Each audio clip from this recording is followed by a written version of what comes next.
Hello, this is Joy Gilfillan. I'm introducing my 2021 JoyTalk Civic Agenda topics in the context of studying what's been happening in my own town and across our nation with the rise of what I'm calling compound civic domestic violence in the aftermath of 2020 and the assault on Washington, D.C. What I will be doing is doing interviews with friends of mine from Bellingham, Whatcom County, across the state and across the nation over the coming months. But this presentation I'm going to do now will lay the foundation, give a context within which I'm speaking so that we can have a more advanced series of interviews. This is about healing hearts and civic blind spots, overcoming today's legacy leave of challenges we're facing by generating 21st century opportunities. Yes, we've been in a mess in 2020 and coming into 2021 with the impeachment trials and other issues. We have one heck of a legacy leave to leave with our children. And the good news is that because of who I am, I've learned that within every single mess, we come up with new opportunities to transform and change who we are. This is a picture of Bellingham in Whatcom County, Washington State, on the border of Canada. And we just had an experience that I'm calling WhatcomCounty98225, right in downtown Bellingham in our city, in the center of Whatcom County, civic center of Whatcom County. We had what I'm calling a civic collision. It's a civic domestic violence dispute of sorts. And my desire is to present how we can build strong after such a civic collision is recognized for what it is, so that we can figure out how to do it differently. Specifically, what happened on January 28th, 2021 was Bellingham Camp 210, which was a homeless camp, was turned into a site where our police did a homeless sweep of our camp. I was there that day. I went down to try to bring healing and intervention to the situation. I expected the homeless sweep the next day, but they swept a day early. And what I thought was, oh my God, we followed the leaders and brought our guns to a butter fight. What I mean by that is back in World War I, they used to have a big conversation about what's the best economic strategy to stimulate business. And the question was about, should we invest in defense and more military, or should we invest in domestic solutions that actually would increase the amount of revenue that families, because they need to put butter on the table. And what I realized is that we were following in the path of Los Angeles, Seattle, Portland, Olympia, Washington, D.C., and now Bellingham, where we were allowing racism and police brutality conversations and protests to spin off of poverty to become a radicalization process that actually got people arrested, put in jail, and threw more people into poverty when we already are in a severe public depression. Even though they're not talking about it, it's a fact. After the COVID-19 problems of 2020, people are suffering. And if you look in the rearview mirror of this picture, the real problem we have is a 2020 depression that has been slowly but surely creeping up on us, that is all about jobs, the economy, and health. But because of duress and stress, domestic violence, we've been playing with this idea that we need to have a civil war, we have to have racism and fighting. That's what's come to the surface, and people are busy looking at that. Well, when I saw this happen, I went, okay, what's behind it and what's actually in fact causing it? And over the past few years, I've been studying what's happening in the markets, what's happening with our economy that is making it so difficult, and why are we having so many people going into the criminalization, the criminal justice system. We're arresting 12 million people, are being jailed annually. What's up with that? Why are there 21,000 people homeless in Washington State just in 2017, according to the Washington State Health Assessment? What's going on with that? What's happening that we're having the battles in Washington, D.C.? Why are we having all this war over constitutional truth and who lives and works above the law and who has to live below the law? And I made this image to explain it the best that I can figure it out. Gaposis is a condition of an inflamed economy. Whenever things are not making sense and things are not adding up, and we've got gaps in our understanding and gaps in our system, what I finally discovered is that we have a collapsing economic markets that are driven from the top down, from the highest level of our aristocracy and those people who sort of live not just above the law, but outside the law, because they have money, they have lawyers, they have people who can protect them regardless of what they're doing. And whether we're talking about our president or whether we're talking about billionaire class people who are running the internet today, we have the cloud type of billionaires who are at war now with the landed gentry type billionaire in an economic civic war. It's a civil war of sorts, but it's an economic civil war. So I'm calling it an economic civic war. When people were working in the old world in the 20th century with a lot of land, our whole asset base, our whole rank and file in the commercial markets was controlled by the people who could own land and resources. And that's where the billionaires of yesteryear came from. And they may still be billionaires today, but the biggest billionaires are the guys that are running cloud technology platforms, social media platforms, Twitter, Facebook, YouTube. These folks are the cloud billionaires who are not working with resources. They're actually manipulating human resources and human assets.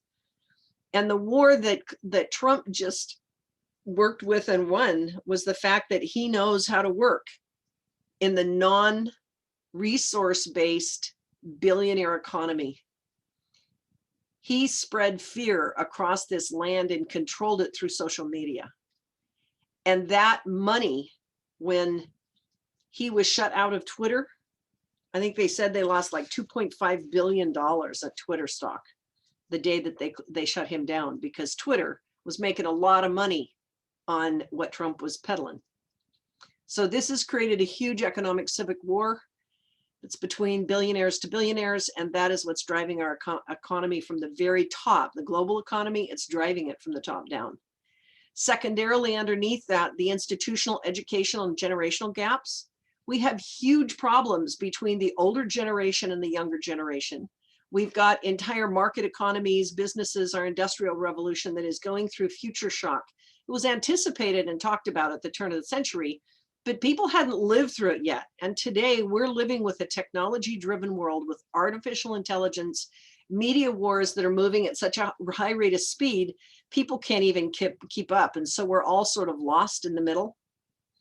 And underneath that, we've got another level of corporatism that people talk about. And I didn't even understand it until after I realized that our governments are corporations. And the only way that our governments take care of us is they sue other governments. They fight other governments. You do government to government contracts. And anybody who is employed by the government has a certain level of autonomy or protection as long as they work for the government and follow the laws of the government corporation.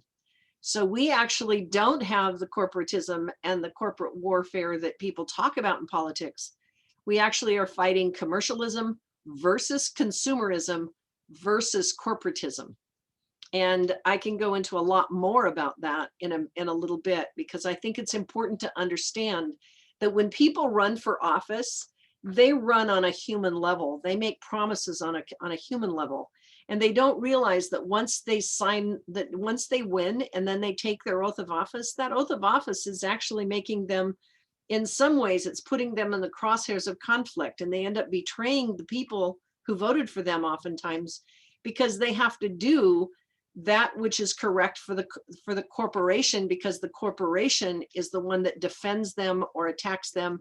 They have to live by the rules of that corporation. Public doesn't realize that, and people who run for office don't really realize it until they get in the office. And that creates a double bind, and it creates an automatic above the law type of place that the public doesn't typically see. At least I didn't. Then below that aristocracy that lives above the law with corporate lawyers who do business with corporations and fight corporate to corporate is the rest of us. And we live in an uncivil civic war that is tearing us apart. in the world of the peasants, or in the world, those of us who live and are actually subject to criminal law, or we don't have lawyers who protect us. And in that world, which is the media world and the speculation world and the world where people make money on conflict, we're dealing with identity politics. The stories are rampant to get us excited and angry and upset and create radicalized behavior. It's our ancestral heritage, our culture, our caste, racism, and slavery clashes over who owns the humans and who owns the human resources. And eventually what we end up with are civic refugees, or the criminalized poor, who are specifically the homeless who I saw swept from the streets of Bellingham on January 28th. I want to take you on to the next slide, but I warn you, please breathe before you go into it, because this is really tough to take. And until I made this whole long list, I didn't realize the substance of how much trauma we humans are just absorbing every day when we pick up the news or listen to the media or go on Facebook or do any of the things that actually put us in the center of civics. And by civics, I mean the space in between our government buildings, our commercial buildings, and our institutions where the real humans walk. I mean, it's us humans. Yes, we make these systems, but we also live subject to these systems. So let me talk about the kinds of things that happened on a global scale that are affecting us, which is like civic domestic violence, external that's coming in on us, battering us in our local cities. So what I call it is compounding civic domestic violence. This last few years, we've been dealing with constitutional freedoms that are battered by presidential powers, the aristocracy, the royalty of our country. The US Congress, the justice system, our US Capitol was assaulted. Everyone has come under the onslaught of presidential powers assaulting and challenging our constitutional processes and our beliefs and our behaviors from the past decades of habit. We've been threatened with civil war, and racism has been called the #1 public health and safety hazard here in Whatcom County by both our city and our county, because we recognize that racism is seriously a problem. And it's in our particular county specifically, we have a lot of Caucasian people, but because we live on land that was ancestral heritage land, because we have a lot of extremism in our religions, in our cultural heritage over the last 50 to 100 years, we do have racism embedded in our systems. Then we're dealing with politicians, police, and the public who are divided by extremism and radicalization. We've got gangs of people who have been fractured off, who are angry and they're fighting, and then they have battles in the streets, and we all pay the price for that. Then we fight for the right to freedom of the press, and that's targeted by security breaches, false facts, whether you're, part of the media or part of the oligarchy or the aristocracy. How much can Trump, for example, in our last impeachment trial, what was his right as president? And it was fascinating to listen to the constitutional arguments from both sides of the aisle, the Republican and the Democrat. The fact that we're even polarized, so divided between our Republican and Democrat parties, when I realized that both of those parties are actually corporations fighting for corporate domination of our economy and our freedom, it changed the way I saw the world. All of us people are vulnerable to natural disasters, fires, floods, and climate change. And this has all been accelerating, and we're very worried. So rumbling along in the back of our brain is this worry about our future. I mean, can you imagine being a 17-year-old or 21-year-old person coming out of high school trying to figure out if we're even going to have a world in another year or two? I mean, I've talked to high school students and college students who say, I don't think I'm going to have kids. I can't afford it. It's too much to worry about. So that's a concern. Our communities are threatened by COVID-19 with lockdowns, isolation, grief, death. It's rumbling again in the back of our minds all the time. We're wearing masks. We're having to be careful every place we go. So we've got accelerated mental health and trauma issues that are showing up with increased rates of suicide, depression, and violence. Our social, economic, small business, and marketplace shutdowns are causing upheavals everywhere, and we have a broken middle class with unemployment, income losses, and small business bankruptcies, as well as household bankruptcies. It's no wonder that we have homeless camps that are spread across our cities, with people living in them with no hope.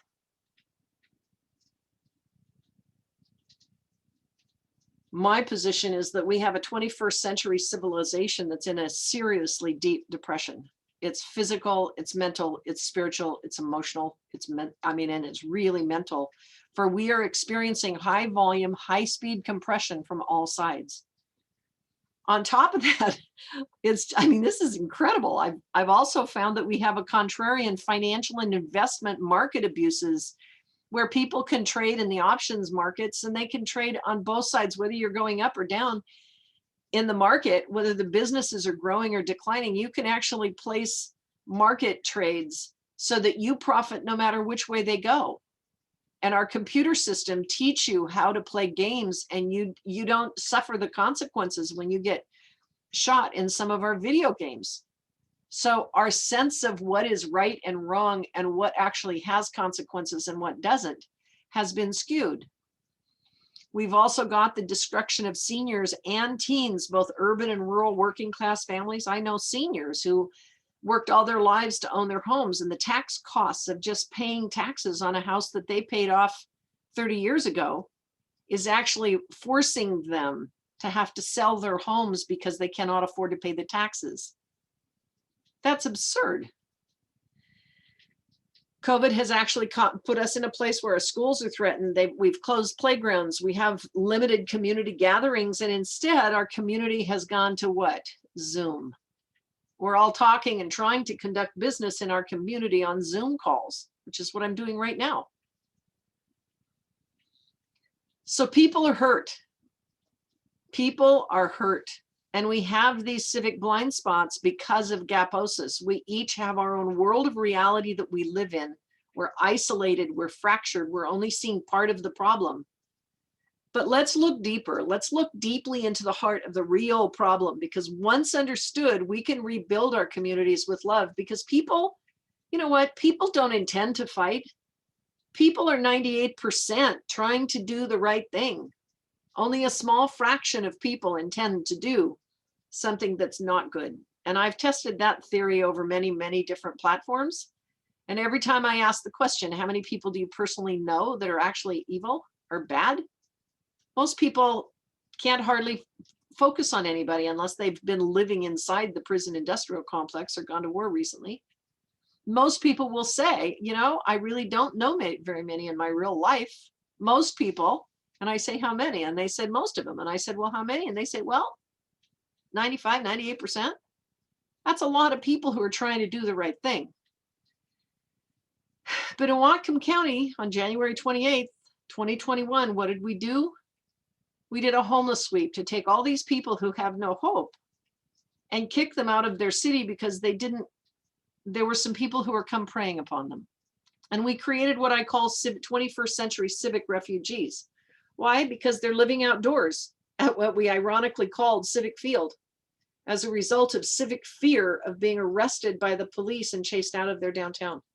They had nowhere to go, and there was no protection directly offered to them. We had 5 law enforcement agencies, or 4 law enforcement agencies that I know of, that showed up to chase them out of town because there were threats of radical extremists showing up to create, basically to provoke a violent situation with our city fathers and our people living in City Hall or working in City Hall. And I understand why the law enforcement felt they needed to do this, but I'm questioning the logic of it. You know, why do we bring guns to a butter fight? The people that are living on the lawns are there because they have no place else to go. And they were the children, the families, the relatives, the people we know. Mostly, I was there on the 28th, and I watched and I talked and I listened and I tried to help. And I realized that most of the people who were there were residents of Whatcom County. There were a few who came in from other places to agitate on purpose. And I'm going to talk about that in a few minutes. Why were they there and how come that works? Let me talk about the civic refugees. These are people who cannot make it in the world that I just talked about earlier, where the world is moving so fast and going around so fast that they can't even function. They're shamed, shunned, and embarrassed that they can't survive.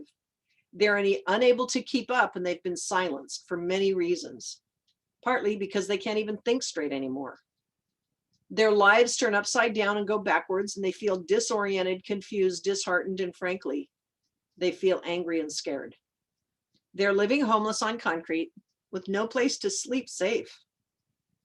They can't pass any tests for housing or jobs and they don't even have phone numbers, no credit cards, no saving, no credit even, no savings, just debts.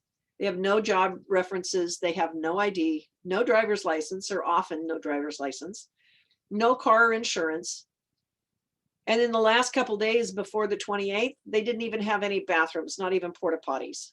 Their food, emergency safety supplies were missing in action. They were dealing with trauma of compound losses, grief, and no safety net whatsoever. They're living with complex post-traumatic stress disorder, which happens when the people who you trust, who you believe in, who are supposed to protect you, actually become the predator or the hunter or the abuser or the person who holds you hostage. And in a way, because of what's happened in America the last year, is that many people are feeling that they have been held hostage by their own civic leaders, by their own law enforcement systems.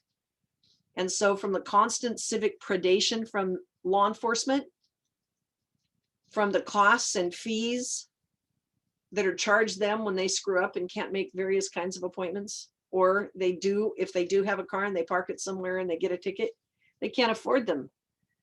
So what happens is a cascading negative effect where they become marginalized, persecuted by police, or even from other violent people like the extremists who come to prey upon their situation for political gain.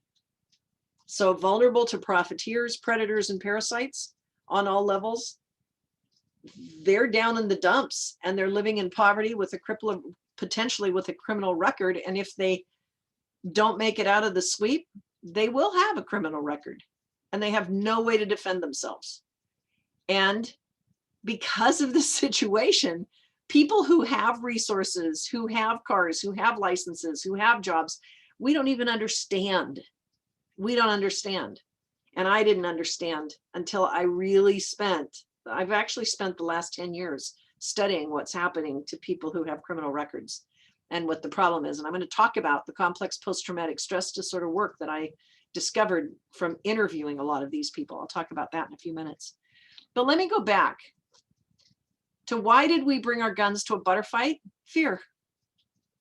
Everybody in the city that I talked to that I was trying to get to stand down to say, let's not do this. Why are we do this preemptively? Why are we coming in a day early? We're breaking the hearts and the trust and the loyalty from every person who is living in that street. This perpetual loss cycle, it's a habit pattern. We have personal conflicts. We have mental health crisis or disorder, and or just distress, and we don't know how to talk about it. We end up in a financial crisis. Addictions and abuse drive us down. Social isolation, job losses, social decay, poverty and homelessness are inevitable. We end up with what I was talking about, complex civic. In this case, it's civic because our multiple systems have created a depression that people can't get out of, an economic depression. And then they end up predators to complex post-traumatic stress disorder. The anger and criminal behaviors does escalate. It's an inevitability because they can't even live within the law. They're gonna make mistakes. So people become radicalized. We have radicalized left and radicalized right. Right here in Whatcom County, we've got people from both ends of the civil war conversation, extreme white supremacists, and there were people who were here who were fighting to create war, anarchy type. And this is not necessarily the black versus the white, it's the extremisms of political positioning. So violence escalates, civic cost escalates, and who wins? No one. Who pays? We all do. And in this case, will we just have and be the last man standing? And I mean, what are we going to do when our civic refugees, who are our friends, family, neighbors, and friends, can't live here anywhere? In the last few years, our taxpayers have said no. We've said no twice to increase taxes. The fact is, we're out of money. We don't have the resources to continue to pay more taxes. And our county executive, our sheriff, and the prosecutor are not listening. So what do? What's the problem? Lack of vision is a copied learned behavior. It's the habit. We have learned to live in fear, not in hope, not in joy, not in courage, not with a vision for how are we going to take care of our people? How are we going to love on our family members? How are we going to grow our community? How are we going to live better? How are we going to deal with climate crisis together, the poor and the rich alike? Everybody we love lives here. How are we going to work together? The fact is, we can change. Let's learn about self-empowerment civic style. I've dedicated the last 10 years of my life to try to figure out how in the heck to turn this thing around. And one of the models I developed, I call it SLAP. Slap us upside the head and wake up, folks. Stop, look, listen, assess, and pivot. It's the same stuff I learned when I was a little girl on the farm, having to protect my cattle from cougars or wild animals or a storm.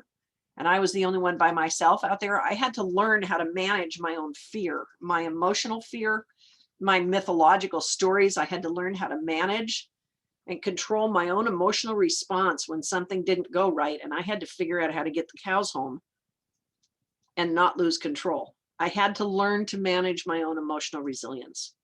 And that's what we must do as civic leaders in our community right now. We have choice. Our cities, our communities, even our civilization are in the crosshairs right now of fear. And we are at choice point for the future. What's the habit at the root of the perpetual motion self-harming in our cities? Let's look. What happens that we end up constantly repeating? Why did we do what we did in LA? Why did we do what we did in Washington, DC, in Portland, in Olympia? Why did we do what we did in Bellingham? We have a habit pattern, and I called it the PPP, habit patterns of systemic human behavior. And in our civic system, I mean, I've loved the Constitution my whole life. I really believed in everything we do. And what we created is a three-pronged branch of government. And we've loved it. It's our constitutional thing. Everybody swears to it. But it runs on power, privilege, and prestige. The power center is our presidential branch. The privilege center is our judicial branch. And the prestige center is our congressional branch. And at choice point, when we end up in a constitutional war, who's won that game in the last couple of years? None of us. It's cost us probably billions of dollars. It's not working to follow that pattern if it's going to become the predator, parasite, profiteer pattern, because that's what happens when we get afraid. We create a degenerative cycle of power brokering. And all of this, as we've now learned, happens above the level of the law. When you're talking at the highest ranks of our government, it's above the letter of the law. Because no one can win when we're just fighting over words. We have to fight over moral courage, over capability. And we have to take that power, privilege, and prestige skills that we develop and the rights that we get given when we get elected to office. We have to use them to regenerate and rebuild and strengthen our community to become the civic leaders that the people elect us and believe in us. We have to learn how to provide, to protect, and to produce for our children and for the generations to come. But it's a habit pattern that we've developed, commercialized, and produced at for hundreds of years. Actually, we've lived with this, but in the last few years in America, it's gotten really bad. So let me show you what I see. We've learned to follow the leader. We have decades of electing the same doggone people to office for years. In Whatcom County, actually, a lot of our people have been elected to office for 20 to 40 years. Most of our departments are bureau heads. The people, once they get a job, they keep them. And we don't change. We don't change with new elected officials. We keep the same staff. So therefore, we do the things that are customary. It's called systemic civic rankism. When you have systemic civic rankism, you have the same leadership doing the same things. I went to a human resource meeting at our county when I was running for sheriff a few years ago. And as I was listening to him, one of the things that the lady said was, you know, when I'm running the human resource things, we actually have the unwritten rules of behavior that we live by in addition to these customary, you know, to our actual orientation manuals. So if you ever have a question, come talk to me about what is the custom if you're in conflict, because we can't cover everything that we do in these orientation manuals. There's always things that come up that are different. So come talk to me about the custom that we live with when we run into these problems. And I went, wow, that's interesting. And then as I ran for office and I started looking at it, and I started looking at how many people were the same people that were in charge of the same organizations for the last 40 years, I realized that we have a lot of customary behaviors that we just take for granted. And the rankism goes all the way to the top. In Whatcom County, as in most counties across the nation, and in fact, in our nation, law enforcement is the top of the rank. And when I ran for sheriff, I learned that we not only have the sheriff not only takes care of the jail and runs the sheriff's department for, you know, he's got 3 different people who work for him, basically. We've got the jail director person. Then we have the person who runs emergency management services. And then we have the person who runs the actual street cops, the sheriffs. And sheriffs are not called police normally, they're called sheriffs. And so part of this there's a whole bunch of nomenclature around these ranks that makes us think that people are different than what they are. But in fact, it's my experience that the people who are in the street cops aren't the same people that we should be protesting against. It's the CEOs of our law enforcement agencies. They're the ones that control the rules and the regulations and the customs, the beliefs and the patterns that are treated down lower in our ranks. So when the sheriff doesn't do his emergency management system duties, or if he doesn't manage the jail properly, the people who are at the bottom of the barrel, the people who are the police officers or the corrections officer, are the ones that take the heat. But if it's mismanagement at the top, that's when we have problems. And what I discovered is that this is a habit that we have always up every single branch of our leadership. And it doesn't matter whether it's commercial or government or whatever. The guy at the top of the heap makes the decisions.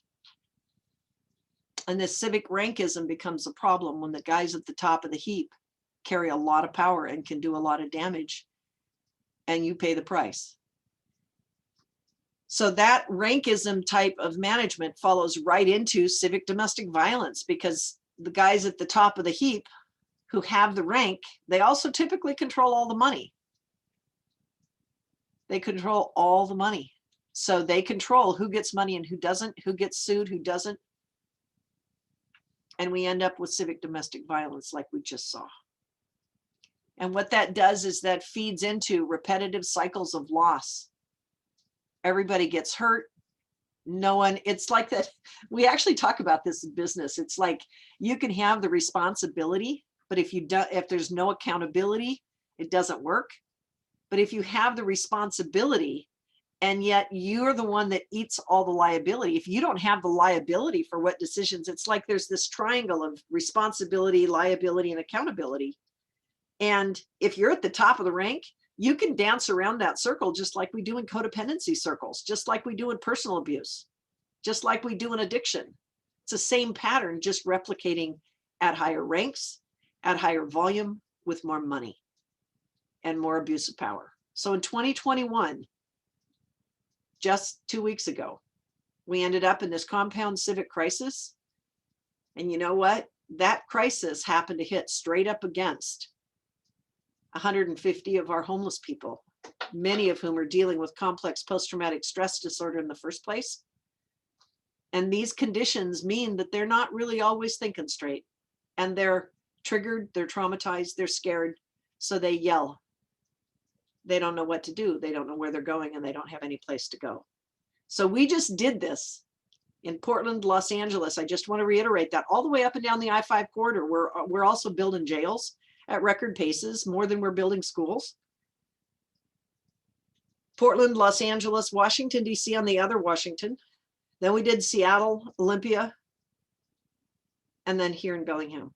And it broke my heart because it was very difficult to watch people I knew who I was trying to help get arrested because they couldn't hold it together under threat. And this person, the one person that I'm thinking of literally, is one who for 3, 4, 5 hours earlier, for about 5 hours earlier, had been running around trying to talk our civic leaders into stopping the assault. Let people take their stuff. Let people get out of town. You came in a day early. You broke trust with us. And we have people in wheelchairs who have to get to safety. And we didn't let him do it. And eventually he lost it. And he didn't do anything violent. He just screwed up. And so he got arrested. So let's breathe again. How do we get out of this? The real question is, how do we get out of this? Well, we can't get lost in the chaos. We can't get lost in the guilt and the shame and the blame ourselves. If we're civic leaders, we have to look at how did we get here and how do we get out? What are our blind spots as a community? And why did we allow this beautiful city that is so resourceful? My God, we have so much here. We have colleges, we have universities, we have the port. We have some of the best leading edge educators, teachers, and trainers in the high tech and science and manufacturing worlds that live right here. And we're right in the middle of 2 gorgeous cities. And yet we created a civic collision that had trauma and shock. And now we're going to have to clean up the mess. So how do we do it? We have to understand the size, scale, and feeling of the hurt. Because remember, every single person from law enforcement down to the bottom, we're just human beings. And human beings are amazing, our ability to be resilient. When the person who causes the harm, that's the one thing I've learned. I'm president of the Restorative Community Coalition. And so we work with a lot of people who are broken by the system, who've caused an accident unwittingly, and maybe somebody died, or maybe they got in a drug situation and they did something stupid and it caused somebody to be hurt. One of the biggest things they tell me is that because of the law and justice system, when I made a mistake, I never had the chance to say I'm sorry. Because in our law and justice system, when you say you're sorry, it means you're guilty. And so people are afraid to let each other talk. And yet that's one of the biggest hurts there is. So when we make a mistake like this, as civic leaders, one of the most valuable things we can do is say, I'm sorry. And that can begin the healing for all of us. So let's take it apart. Let's take it apart from the top down. Okay. We have, in this particular case, I took apart systemic civic rankism. What does that actually look like? It looks like a breach of trust and an unconscious betrayal at the oath of office. The employee of the Corporation of the United States of America. Most people don't understand that we do have United States of America as a corporation. It changed from being a united set of republic states back in somewhere in the 1860s with Lincoln. And what we did is we created a corporation that then borrowed money from England somewhere. And from that point on, we became controlled by the money system. And a lot of people are fighting about that right now.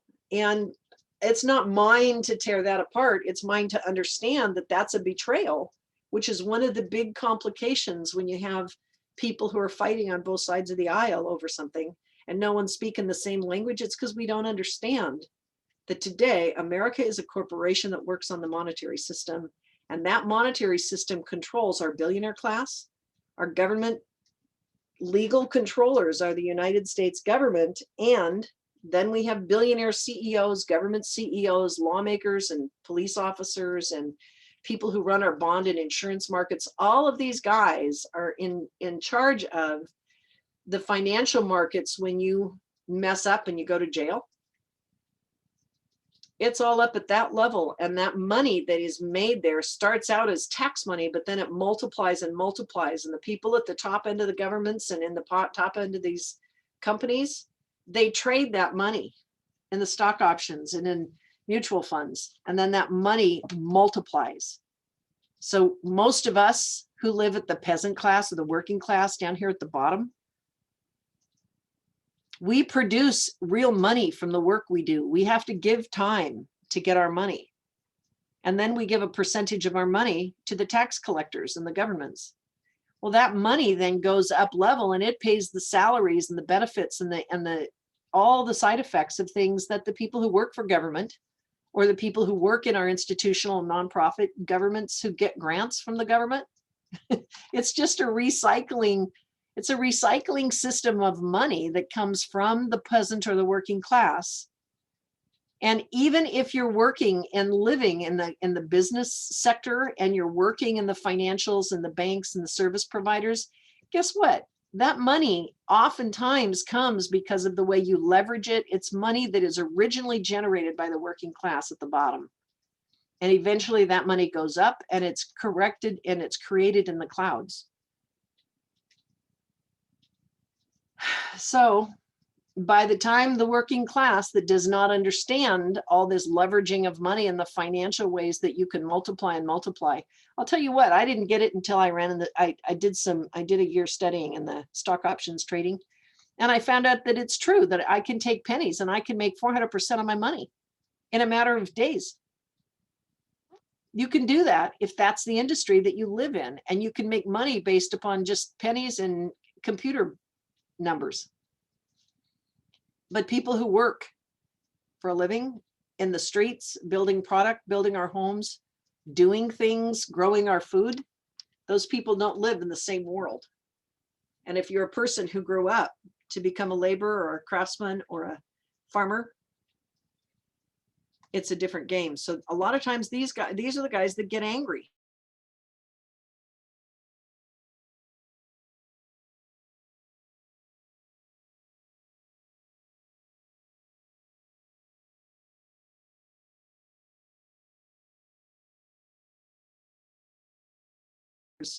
Who make money in the side market. And that's a whole other conversation I'm not going to go into. But let's go to the next subject, because what I did at the high end of the government business and the way money is made in the economic system, I started looking at what does it feel like as the person who gets arrested? What does it feel like when you're at the bottom of the barrel? And it turns out that everyone preys upon and makes money on a person who gets arrested. And I drew this picture when I was trying to think about it. And I drew the picture that everything is above the line. You know, you're walking around on top of the earth. And there's all these people who are making money, who us individual humans, and you could put a million different humans across that center line. And we're running around out here trying to make a living. And we're giving a large amount of our money up level to the state, the federal corporations. We're giving it to the employees, the contractors, the people who work for all those corporations and the service contractors. Then below the line in our local community, we're putting a certain amount of money back down into our local benefits that we get. But when you actually analyze the Whatcom County budget, you realize how much money goes into law enforcement and punishment systems, and how little money of our tax money goes into planning and permits and services, education and health. Proportionally, it's completely out of whack. So once I started studying that, and I started going to a bunch of our local business meetings, and I was working with the Incarceration Prevention Reduction Task Force and trying to figure out how do we change the justice system. And frankly, after a couple of years of working with them, we had the Vera Institute of Justice come to Whatcom County and give us some feedback on what was actually wrong with our justice system, that the county kept wanting to buy more taxes and build more jails. And when the Vera, you shouldn't be buying anything. You shouldn't be building anything until you study what's happening to the people. Like, nothing about me without me is one of the phrases they use in the criminal justice system or in the hospital system when you're talking about clients and patients. We should not be changing systems until we talk to the inmates and the people who have to go through the system. So I did that. In 2018, I did a study of 79 people. It was 53 people. I didn't plan on doing 79. I started out just curious because I went, you know, the county is not going to do a study about the people who go through the system. Well, if they won't, who can?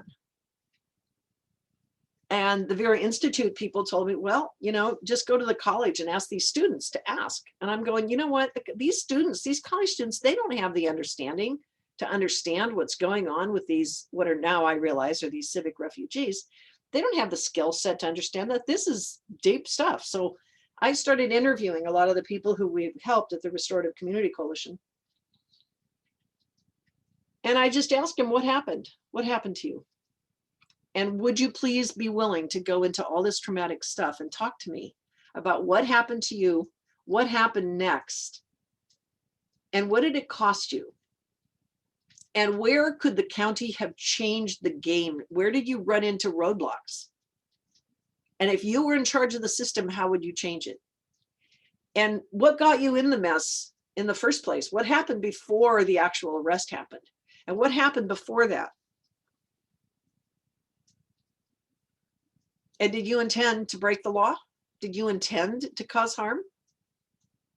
And it was fascinating. By the time I was done with 53 people who had been inmates and who had been arrested and gone through the system, I also found myself talking to their friends and their family and their loved ones and the people who had called 911 to get help for their loved one. Ironically, out of the 79 people I interviewed, none of them called 911 to get anybody arrested. They didn't call to get them investigated. They didn't call to get them put into jail.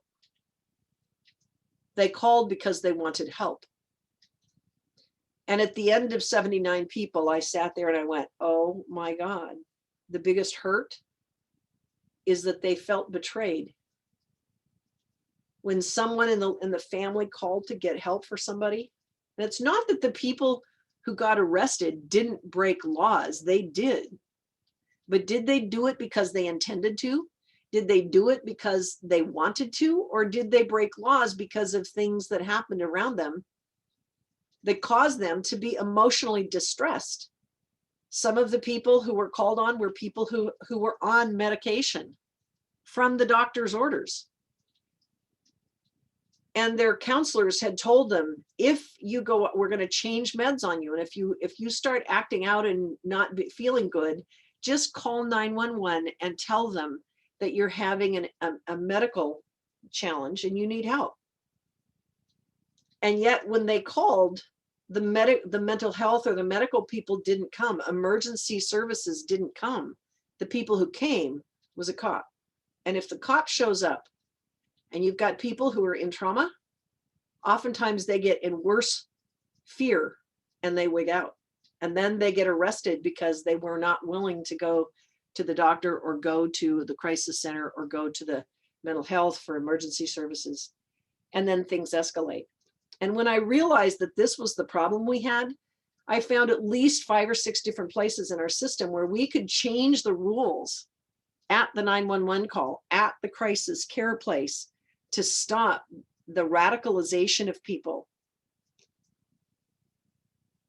and the place where they end up getting arrested inadvertently. And then their family members get investigated. And then more trauma comes along. And then families get separated. The cost escalate. You end up paying fees after fees after fees, and people get thrown into acute distress under duress. They have repetitive accelerating trauma. And eventually not just the inmate, but the family members often end up with what's called complex post-traumatic stress disorder. And it's worth looking at that because that's what just happened in downtown Bellingham. We have people who are already dealing with mental health issues, with poverty issues, with depression issues. And then when the cops showed up, everything went sideways. And now they're living as civic refugees at Civic Center.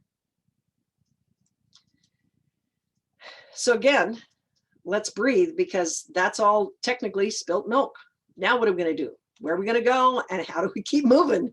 Because the bottom line is we have to look at the business of this business and recognize that there are slivers that fester inside the civics problem, that if we don't have the courage to look at them, examine them, fix them, say I'm sorry, and move forward to solve the problem for the future, the mess gets worse. So let's look at the mess. We're really in a pickle and what happened to us. What about we the people? What about the real human beings who live, work, and have families here? I developed a method I call the SLAP method. I think I talked about that earlier. It's about stop, look, listen, assess, and pivot. Let's stop the local frenzy now. When we're in an emergency situation, just stop for a minute. We just got in a collision, just stop, don't even move. Stop the trauma, stop the rehurting. Look at the civic collision. What happened and what happened afterwards? This is exactly what I did with the people who I was interviewing in my jail trauma chart. Listen for what happened before that happened and why are you here? You'll learn things about what's going on with people right now that you can maybe make decisions about and help people. Where were the tipping points that this could have been avoided, and how do we fix the gaps and traps that put us here so that we can prevent the same mistakes, and how do we get people out of danger? That's the key. Stop and look forward. Listen to what needs to be done next. Assess the needs for the next 6 months, because right now we've already in the collision. There's things that are moving, but we have to recognize and remember that our depression is ongoing. Our economic problem has not stopped. In fact, we're still in COVID restrictions. People are still being harmed. We're not going to be out of the depression that was caused by the last several years. We're not going to be out of a depression for several years, which means more and more people are going to be homeless. More and more people are going to have help.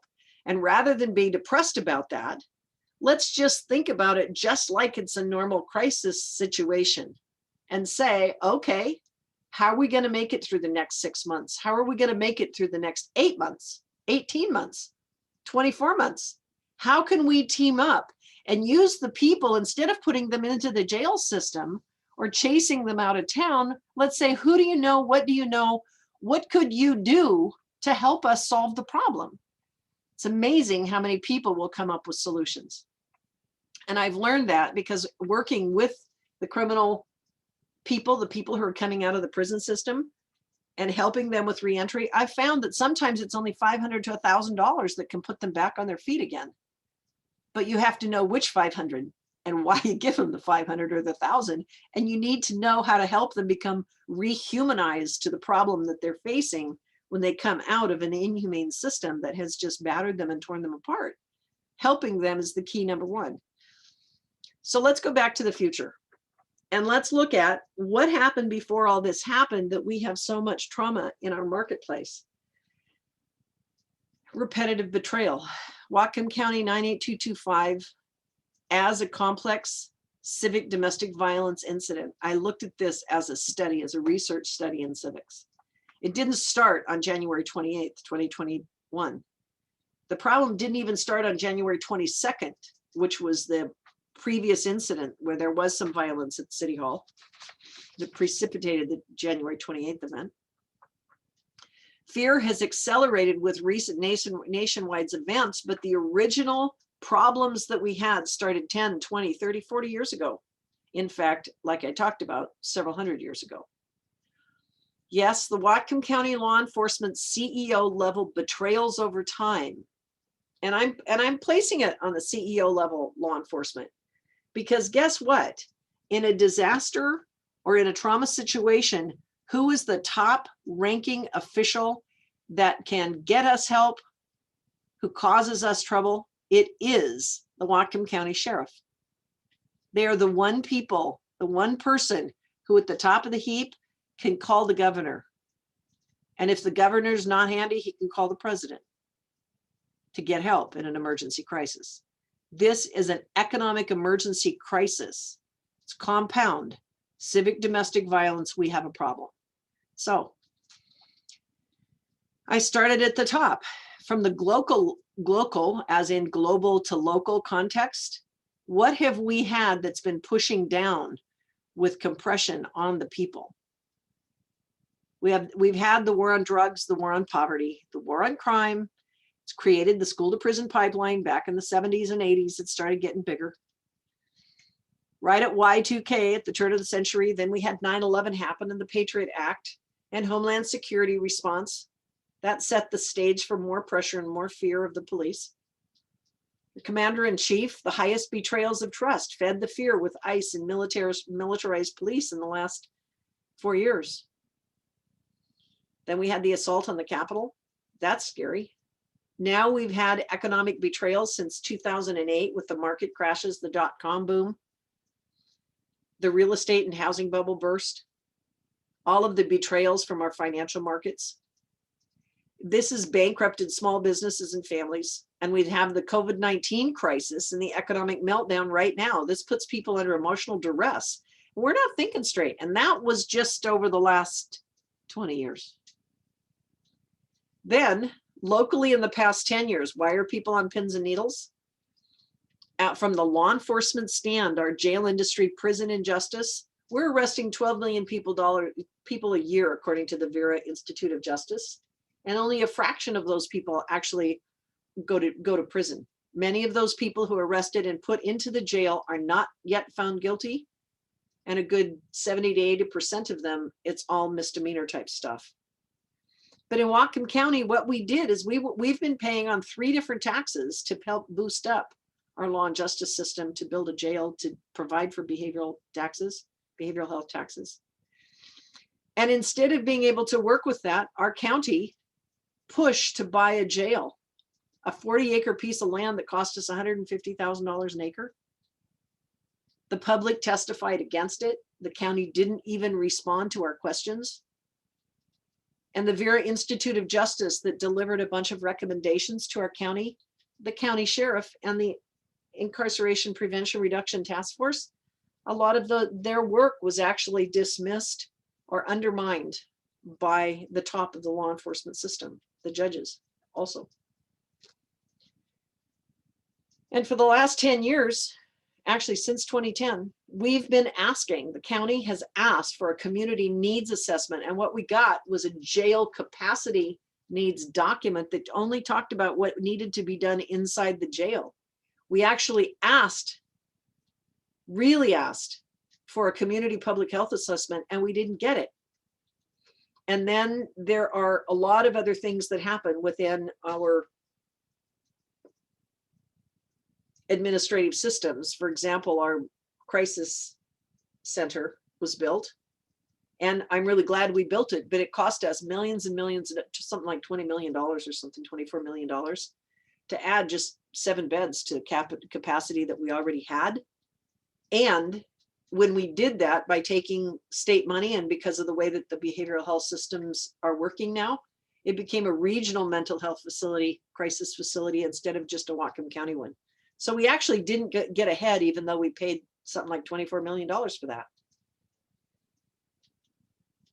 And when the taxpayers said no to 2 different jail taxes, we passed the last one at 58%, rejecting the jail taxes, because what we wanted was mental health and a safety system. We wanted to patch our safety net. And instead, what did we get? We just had a crisis. We didn't get a public safety net to kick in. Just this year in 2021, the county betrayed the promise, or in 2020, actually, 2020. In January of 2020 last year, the county, instead of providing this mental health and safety net, what they did is they wrote a $529,000 jail builders contract to hire the jail builders contractors to tell us how to pass taxes, to network with the stakeholders of our community, the mayors and the police chiefs, to build a sales tax plan that we would all agree to, so that we could pass taxes and build a new jail that we did not want to build. We'd already said so twice. But rather than do the actual community safety mental health needs assessment, they hired jail building contractors to still plan to pass a tax and build a jail. And today, The sheriff and emergency management betrayal of no winter shelter. This radicalizes the community and makes a lot of people angry. The city of Bellingham, the mayor and the police betrayal coming in a day early. There's a betrayal. Now, so do we wonder why people don't trust our government any longer? Now we've had a civic collision followed by civic trauma, civic shock, and a traumatization that's putting us in a real trouble where we are now prey to extremists who are triggering fear of a local civil war. And right at the moment, we have a super spreader event. And it has not been responded to by the Technical Advisory Command Committee or the Unified Command or the Emergency Management Systems Division of Whatcom County. So we have hundreds of people right now living homeless in unsanitary conditions, exposed to COVID-19 and winter weather. And then we've got a few hundred who are volunteers who are trying to help those same people. And we've infected thousands of people with fear. And this creates domestic terrorism under pressure. It's cost us $250,000 for what? Compound civic duress, complex post-traumatic stress disorder conditions. And I realize that I'm talking a lot here and I'm sorry. But until we actually look at the prices, at the pressure we're putting on homeless people, on our seniors, on our public servants, on people who are trying to do the right thing, but our leadership is not doing their job of protecting the people, which is what we hired them to do and what they promised they would do, it really bankrupts the community heart and causes fracturing, anger, and upset. And this is part of the reason why people protest, why the radicals come in and fight. And those fights create a global market demand for big pharma, bigger jails, more guns, and more taxes, which is exactly what we don't want. So that's what creates the negative cycle of depression. It perpetuates itself. So let's take another breather.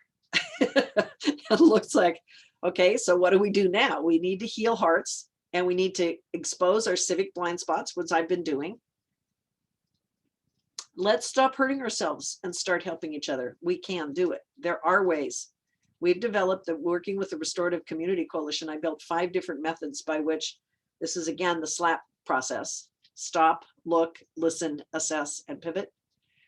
We can stop at the point we realize that we're out of order. We stop and we defrag the fear. We actually bring in intermediaries to intercept the aggression, to say, I'm sorry, no one intended to cause this harm. How can we help? What can we do? We need to go in and find friendlies to provide emotional first aid inside the mutual aid community with all the volunteers. There are people who can come out and help us negotiate to find solutions. We need to look at safety first. Meet the emergency frugal needs, get them basic things like porta potties and sanitary systems and first aid supplies. We need to help them not be exploited by people who become predators. We need to listen and take restorative community action everywhere we can. We can do this. We can cross the boundaries and the laws that we hold up as barriers. This is our community. These are our people. These are our friends, neighbors, and relatives. We can find ways to network and do the interceptions at the right points and provide safe shelter. We can start to rehumanize our civic refugees with emotional reorientation. Sure, some of them may have to get arrested. Some of them may not be able to come and live in normal circumstances.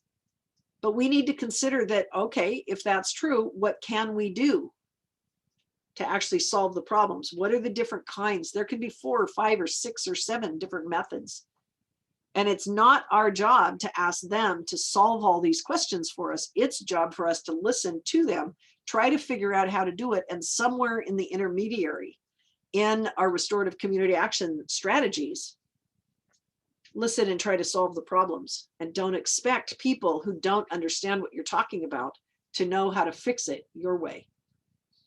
So troubleshooting our gaps, timelining what happened and why did it happen, triangulating their story traps and their misthinking, help them and help us find a new path and refocus, because building vital civic roots in our own community will be a model for how we can rebuild our wounded nation's soul, which is also hurting.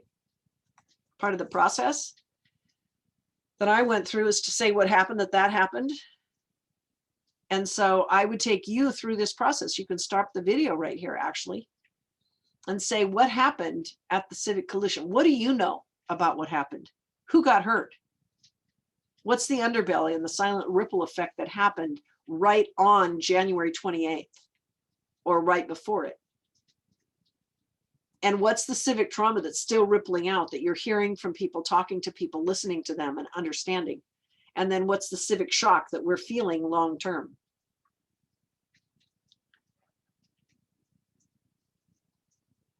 The real question is, what are you not seeing? What are you feeling and you're not seeing? And it's not monetary. I'm talking about the humans. I'm talking about what's actually happening to the humans around you. What's happening to the county council? What's happening to the police who had to show up? What's happening economically? What's happened to our ability to do other business together in community? So with that, I want to go another step deeper. So our Whatcom County CEOs created a real civic emergency crisis on February 13th. It's now a couple weeks later. It was 25 degrees outside today with 5 inches of snow. Our civic refugees needed help. Our Whatcom County Emergency Services Department, our sheriff's office, they didn't show up. City did. Sure, the city of Bellingham finally opened a warming shelter under duress and under pressure because they had to, and they could figure out where to do it and how to do it safely. And the Bellingham Parks Department, I know that they finally brought out some portable toilets and dumpsters to Civic Field. But in the meantime, all of these people were living in unsanitary, scared, frightened conditions, and the messes that they create get worse. The Whatcom County Sheriff Unified Command Emergency Services Division, for my awareness, after talking to dozens of these people, they were nowhere to be seen. Why not? And our critical situation is that at least 500 people are dealing with extreme traumatic distress and public safety concerns in the aftermath of Whatcom County98225 16 days ago. How could it have exploded from 150 to 300 to 500 people? Well, 150 civic refugees were at the camp. That's an estimated. They were at the camp, living there, trying to figure out, sleeping there, trying to get help in refuge. Another 200, I've asked several different people, how many people are actually in the community being volunteers who are laboring in COVID crisis and freezing weather conditions to provide critical first aid, shelter, food, water, heat, firewood, sleeping bags. Some were doing emergency first aid with unsanitary conditions just to help make up for the emergency services that were not provided by the top law enforcement CEOs in charge. Some of them say, well, the law enforcement was afraid of showing up. Well, then guess what? We should have known that from a couple of years ago when we had emergency weather conditions. And these people need to hire or bring in the same kind of emergency specialist that you would use in any other severe catastrophic condition. Right now, we had a super spreader event that taxed all volunteers, and our safety systems did not kick in. People who were volunteering should not have been expected to pay for this kind of support. We pay taxes for this. So the silent creep of compound community harm is different. It's our legacy leave. And I'm going to go ahead and read this because it's really hard to talk about without talking for hours. And I'm going to read this in the backdrop, because this is the stuff we don't think about and we don't see. And until I did my study and until I talked to hundreds of people and thousands of people in this community, I didn't understand it either. In the backdrop, an estimated 500 police officers, public works staff, civic leaders, and social service providers across the city of Bellingham, our Whatcom County Sheriff's Office and Sheriff's Departments, public works, state and federal agencies were impacted. They need emotional first aid of a different kind. They're the ones who conducted the assault under orders from the highest ranking officers. This is a small town. These people were compelled to face off with, negotiate with, arrest or argue with, even harm some of the people they knew in this crisis situation, just like the young man I knew. These faces are local and they live here. It's countywide. This was a form of civil conflict, and the ripple effect of the trauma they feel is causing distress down generations. They go up to their parents and their grandparents and may go down to their children. And this distress bleeds into our lives. They need restorative circles to start their own healing process. Invite them how they can donate to or help the Civic Refugees to mend fences. Remember, people who harm others want to be able to say, I'm sorry. And maybe they can't say it in person.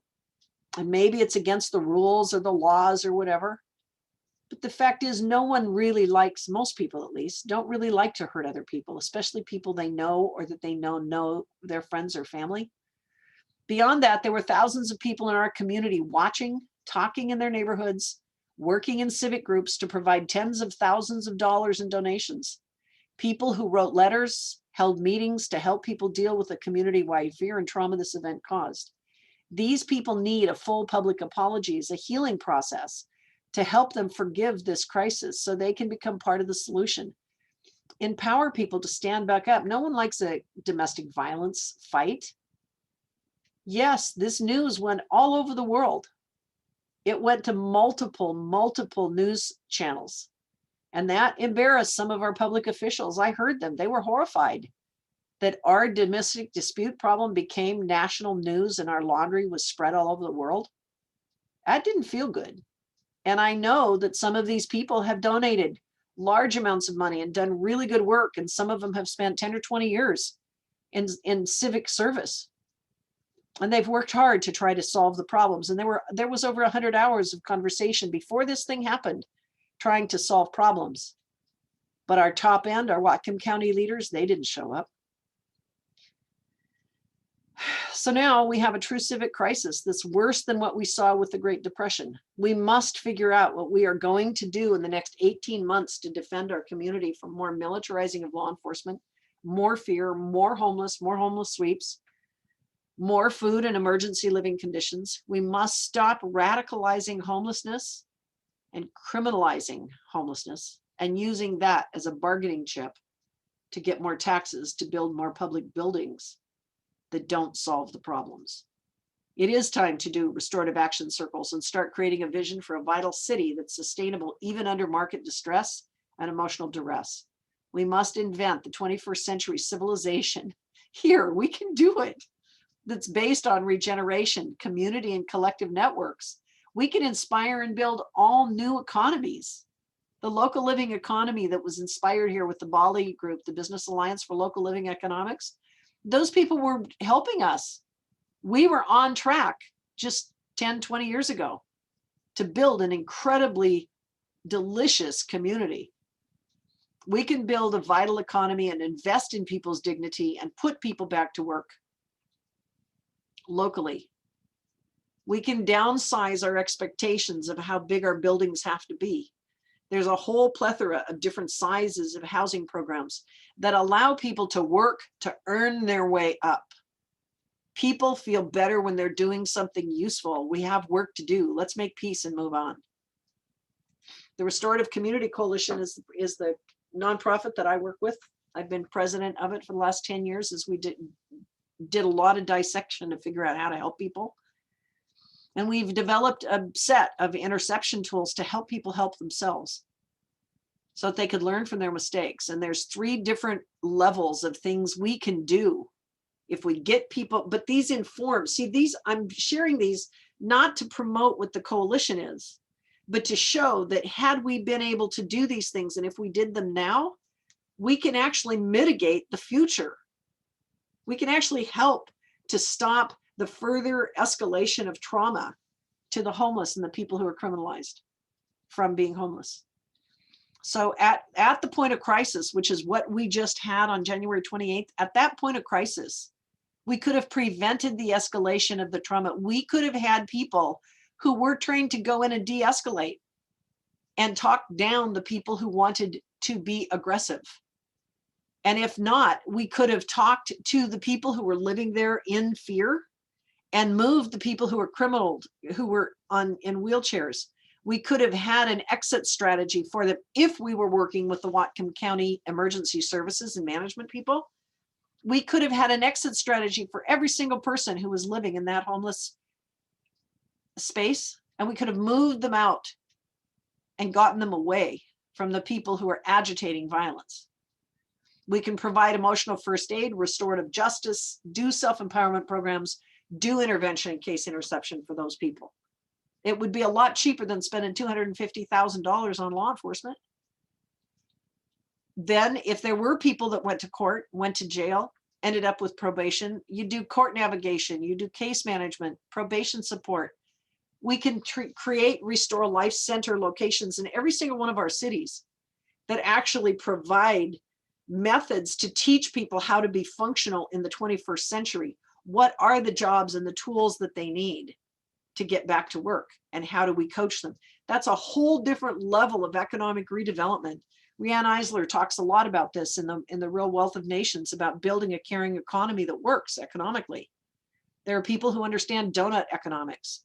There are people who understand how to just put small amounts of money. We ourselves have proven through the coalition that $500 to $1,500 for some people is enough to get them off the public dole, put them back to work, and help them get the leg up. It's about where you give them their solutions that helps them. So I'm going to read this because my deepest thanks go to the thousands of people who have contributed their heart-given labor, experience, and knowledge to me freely. As I've talked about these things that I'm talking about, it's because of them. And they've given to the Restorative Community Coalition since Irene Morgan originally founded it in 2006.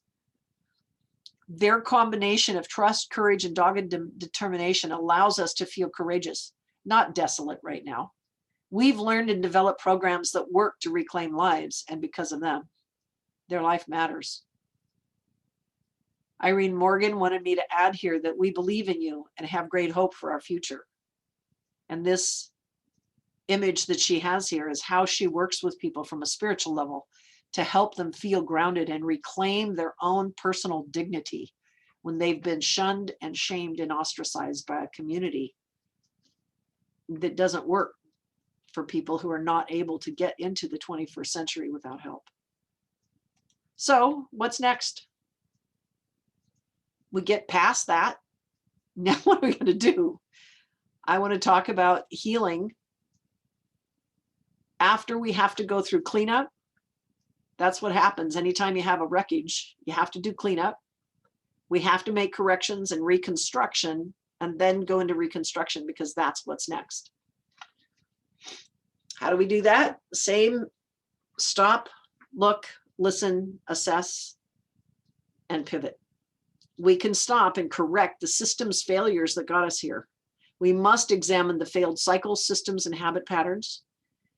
Self-harming is an addiction. Followship without self-correction betrays trust and gets us sloppy in our behavior. We need to listen to the new conditions, the knowledge, the methods, and the opportunities that exist. Assess the power of new vision. Every single problem begets an opportunity, and we can look at the opportunity to become a better community. We can pivot to find new leadership to replace customs and build new habits, and the old patterns of systemic civic rankism, civic domestic violence, and repetitive cycles of loss. We can intercept those cycles and build new habits. So now I'm going to get really radical, because people are not going to understand what I mean by this, but I couldn't be more serious. To stop the systemic civic rankism, it is an historical blind spots for hundreds of years that we can no longer afford to deny. Or there are blind spots. It's not just racism or sexism or ageism or classism. It's rankism.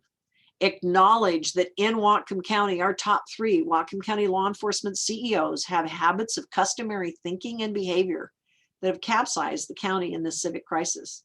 I went through a bunch of them just in the last few years. This hurts people who pay. We are the ones who pay their salaries.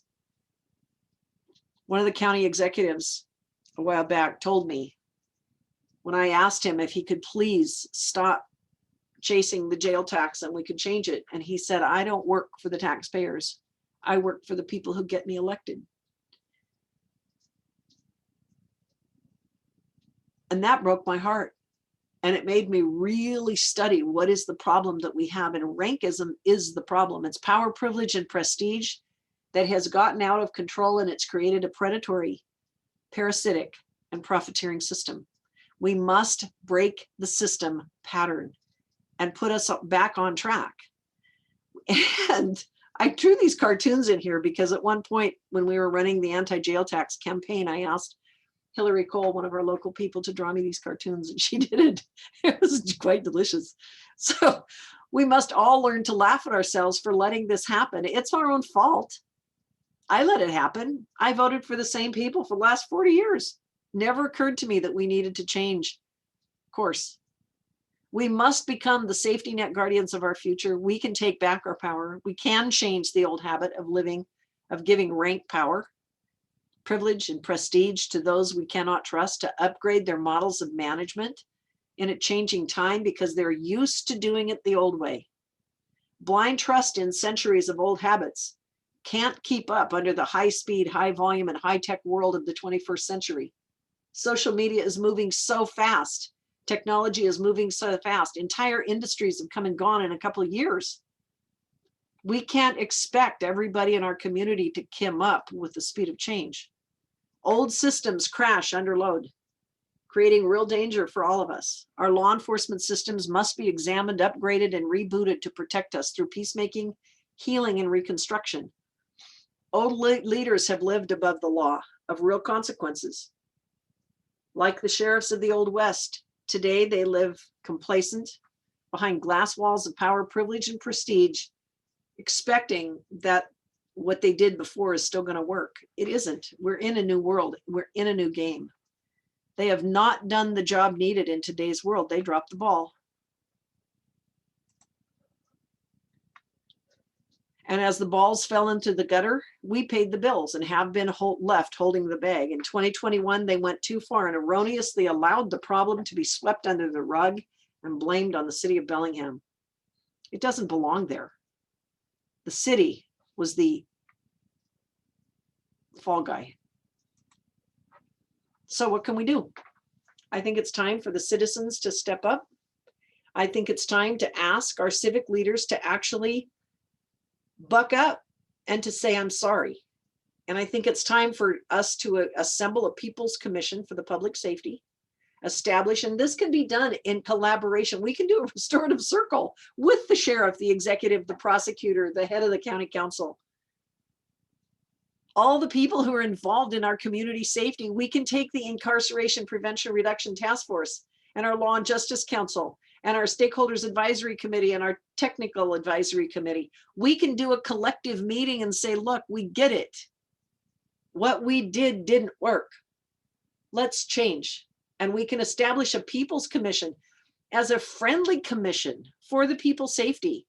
Establish this independent countywide commission of 9 to 21 solution-minded community volunteers to recommend the systems changes that we need to make that work for the 21st century. These people who are appointed cannot be government employees who have served on all the other task forces for the past 40 years. These people must have been working without pay for at least 12 months in relevant areas of street level public safety, helping the homeless, helping the criminalized, helping the people who are dealing with disabilities, helping the people who are actually dealing with mental illness in the streets, helping them work with people who have lived experience, because we already know the systemic problems inside the systems. These people trained to speak and trained to understand how to talk about the problems that we have. We can be advocates for the people's voice, and their work will be funded and respected. Nothing about me without me. That's what should happen, a People's Commission. That group of people can actually help to manage and guide the restorative action pods that can be mentored in self-organizing community networks to mastermind how to resolve the people's problems in real time. We had 200 volunteers who self-organized to produce tens of thousands of dollars in benefits or services to help these people.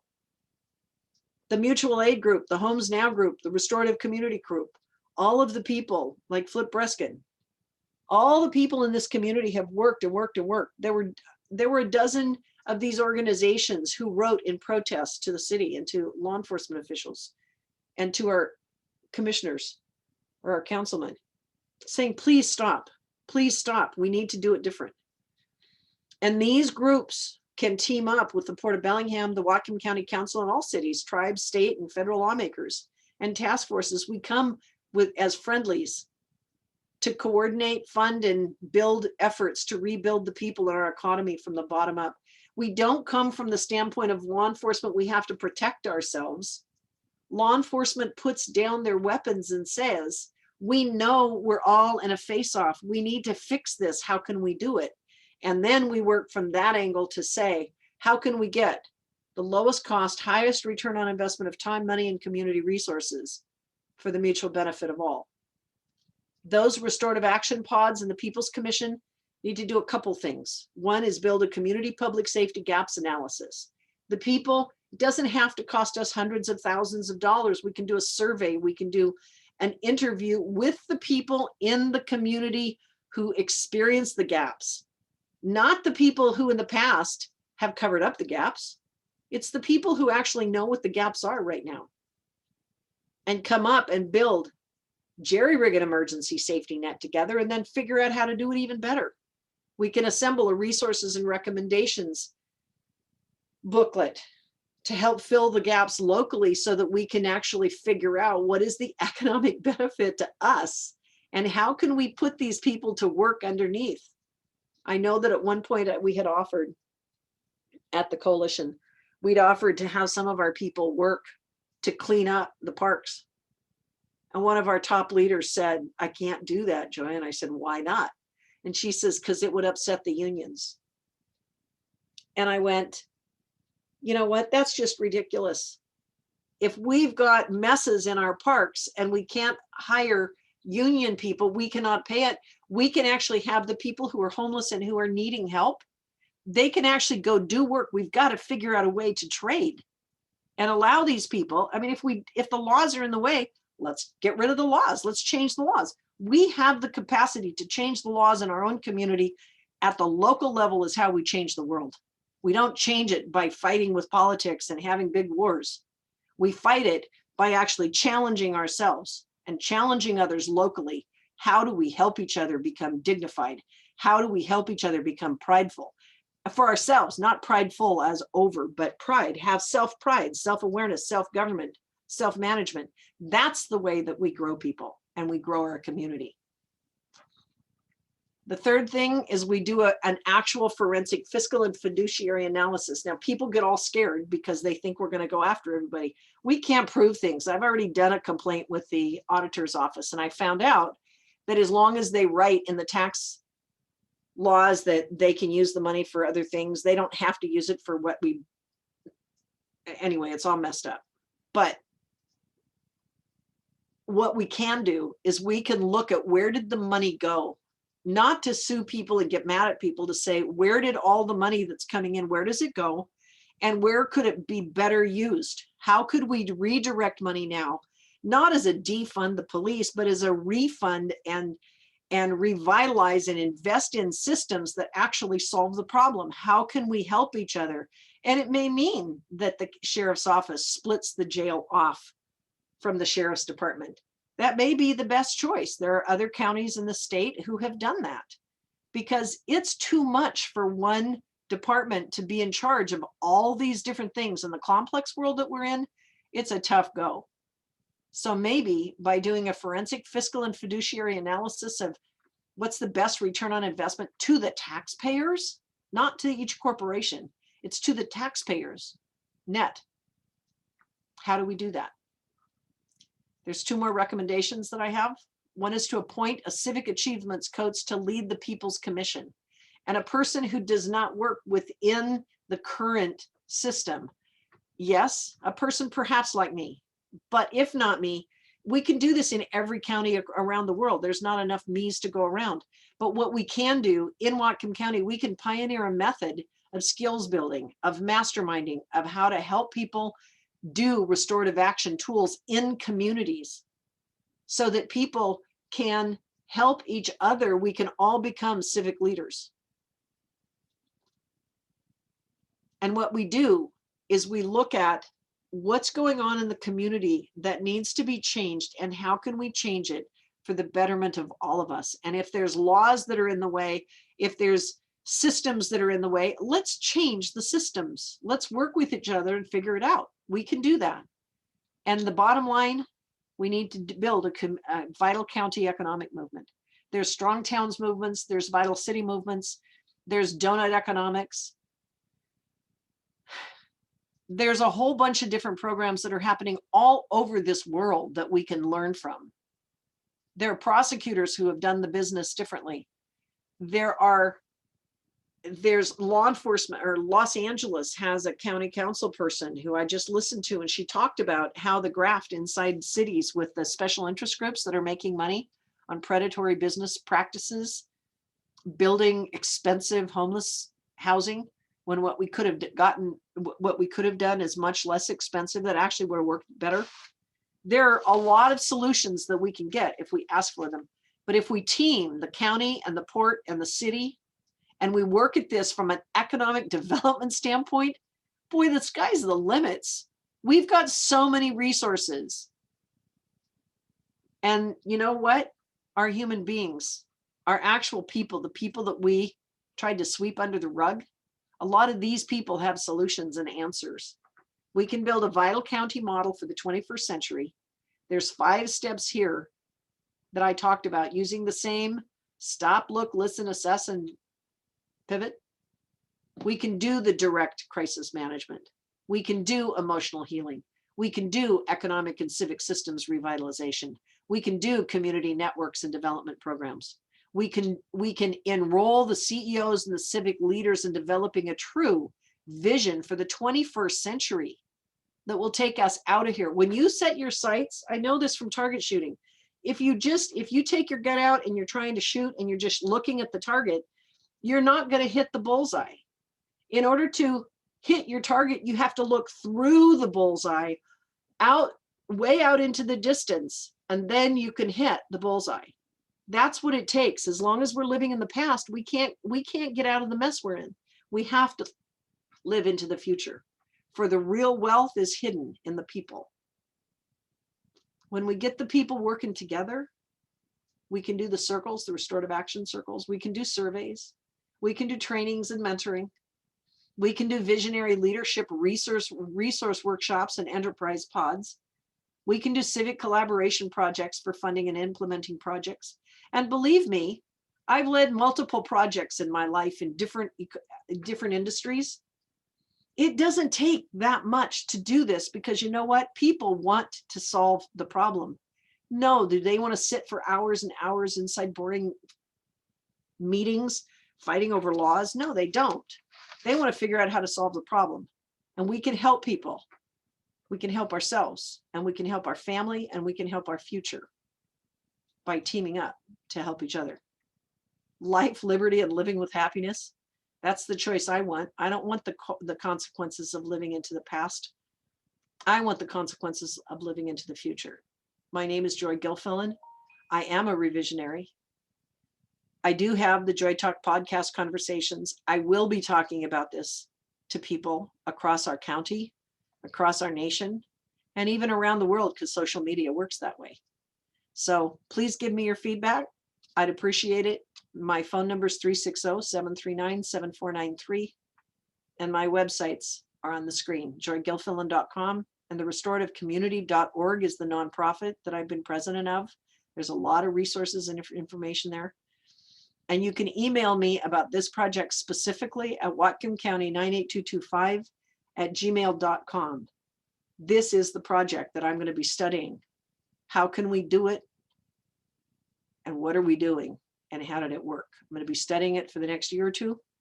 And I'm going to be talking about it on JoyTalk podcast. So thank you very much for listening. I appreciate the time.